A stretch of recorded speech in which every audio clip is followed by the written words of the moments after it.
సుమన్ టీవీలో మీ business promotions కోసం ఈ కింది నెంబర్ను సంప్రదించగలరు.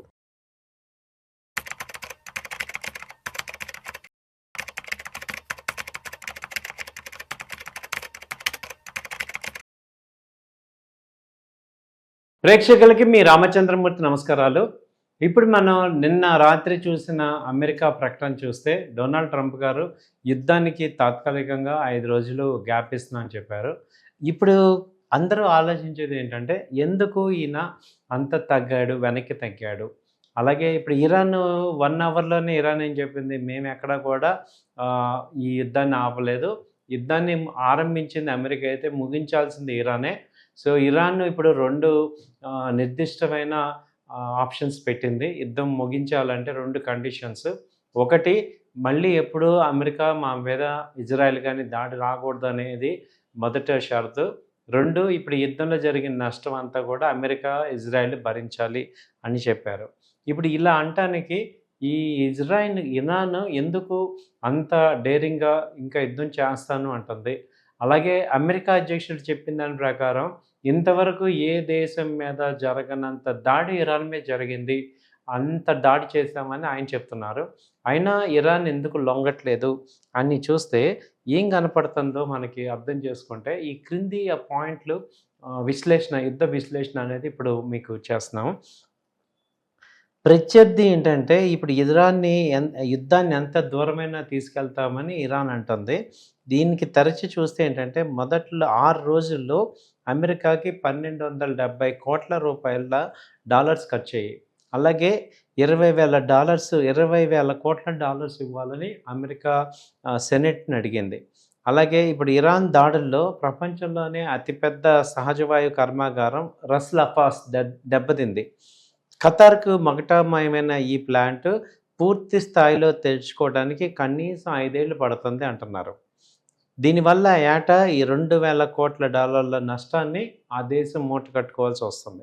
మొత్తం మీద బహ్రెయిన్ నుంచి అబుదాబి వరకు చమురు డిపోలన్నీ చౌకైన ఇరాన్ డ్రోన్ల దాడికి గురవుతున్నాయి. హార్ముజ్ జలసంధి దిగ్బంధంతో చాలా దేశాల్లో చమురు, గ్యాస్ కష్టాలు మొదలయ్యాయి. అంతం ఎప్పుడో తెలియని ఈ రీతిలో ఈ పోరు జారిపోయింది. ఇది ఇప్పుడు ఏ రోజున ఏ మలుపు తీసుకుంటుందో తెలియని పరిస్థితికి వస్తుంది. దీనికి ముందే చెప్పినట్టు తమపై దాడి చేస్తే గల్ఫ్ ప్రాంతంలో అమెరికా స్థావరాల మీద విరుచుకు పడతాము అని ఇరాన్ మొదటి నుంచి హెచ్చరిస్తూనే ఉంది. అయితే అమెరికా యుద్ధం మొదలు పెడితే అది ప్రాంతీయంగా మారుతుందని ఇటీవలే మరణించిన సుప్రీం లీడర్ అలీ ఖమేనీ గత నెలలోనే స్పష్టం చేశారు.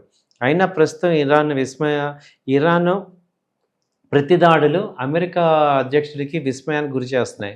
టెహరాన్ ప్రతిఘటన సామర్థ్యాన్ని అగ్రరాజ్యం సీరియస్గా తీసుకోలేదని తెలుస్తుంది. దీనిలో తమ ఇంధన మౌలిక వనరుల మీద దాడి చేస్తే యుద్ధం కొత్త దశ మొదలవుతుందనేది ఇరాన్ చెప్తూనే ఉంది ముందు నుంచి. అయితే ఇది అమెరికా పెడచమని పెట్టింది. అమెరికా అధ్యక్షుడు ఇప్పుడు ఇరాన్లోని సౌత్ ఫోర్స్ గ్యాస్ క్షేత్రం మీద ఇజ్రాయెల్ దాడి చేసింది. దానికి ప్రతీకారంగా లపాన్ పై టెహరాన్ దాడి చేసింది. ఇంకా తమ వద్ద ఆప్షన్లు ఉన్నాయి అని చెప్తుంది. ఇప్పుడు గల్ఫ్ ప్రాంతంలో ఇక డీసాలినేషన్ ప్లాంట్లపై కూడా దాడికి చేస్తామంటున్నారు. అంటే ఈ నీటి ఎద్దడి తీవ్రంగా ఉండే గల్ఫ్ ప్రాంతంలో చాలా చోట్ల ఈ తాగునీటి వనరులకి ఈ యొక్క ప్లాంట్లే ఉన్నాయి. ఈ ధ్వంసం అయితే కనుక పెను సంక్షోభం తప్పదు. ఈ పరిణామాలను విశ్వసిస్తే యుద్ధాన్ని మరింత ఆజ్యం పోయడానికి ఇరాన్ ఏమాత్రం సంకోచించట్లేదు అనేది తెలుస్తుంది. అయితే ఎంత దూరానికైనా పోవడానికి సిద్ధమనే సంకేతాన్ని టెహ్రాన్ ఇస్తుంది. ఇది ఎసిమెట్రిక్ వ్యూహం అనేది మనకి అర్థమవుతుంది. అంతర్జాతీయ దుర్బలతను లక్ష్యం చేసుకోవటం ద్వారా శత్రువుకి ఆర్థికంగా, రాజకీయంగా భారీ మూల్యాన్ని చెల్లించుకోవాల్సిన పరిస్థితి కలిగించడం ఇందులో ప్రధాన వ్యూహం. ఇందులో ఇరాన్కి పోయేదేం లేదు, పైపెచ్చు లబ్ధి కలుగుతుంది.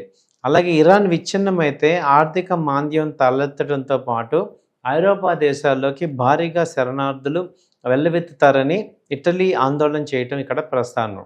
హార్ముజ్ జలసంధిని తిరిగి తెరిపించడానికి యుద్ధ నౌకల్ని పంపాలని ట్రంప్ పిలుపుకి ఐరోపా సానుకూలంగా స్పందించకపోవటం అనేది ఇక్కడ ప్రధాన కారణమై వాటి యొక్క ప్రధాన కారణం యుద్ధం విస్తరణ అవుతుంది అనేది భయపడుతున్నారు.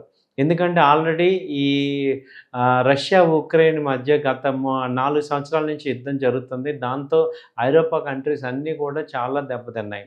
ఇప్పుడు ఈ తాజా పరిణామాలమే ట్రంప్ ఆగ్రహంగా ఉన్నట్లు వార్తలు వస్తున్నాయి. ఈ కలిసిరాని ఐరోపా మిత్రపక్షాలపై ఆయన కారాలు మిరియాలు నూరుతున్నారు. యురేనియం శుద్ధి కర్మాగారాలను పునర్నిర్మించడానికి ఇరాన్ ప్రయత్నించడం లేదంటూ కాంగ్రెస్ ముందు వాంగ్మూలం ఇచ్చిన అమెరికా ఇంటెలిజెన్స్ డైరెక్టర్ తులసి గబ్జార్పై మండిపడుతున్నారు. యుద్ధంపై చాలా వరకు మౌనవ్రతం దాచిన ఉపాధ్యక్షుడు జేడీ వాన్స్ మీద కూడా గుర్రుగా ఉన్నాడు. ఇప్పుడు యుద్ధంలో ఇజ్రాయెల్, అమెరికా లక్ష్యాల మధ్య వైరుధ్యం కూడా కొట్టొచ్చినట్టు కనిపిస్తుంది. సౌత్ పార్స్ క్షేత్రంపై ఇజ్రాయెల్ దాడి దానికి నిదర్శనంగానే ఉంది. దీనిపై ట్రంప్ బహిరంగంగానే అసంతృప్తి వ్యక్తం చేశారు.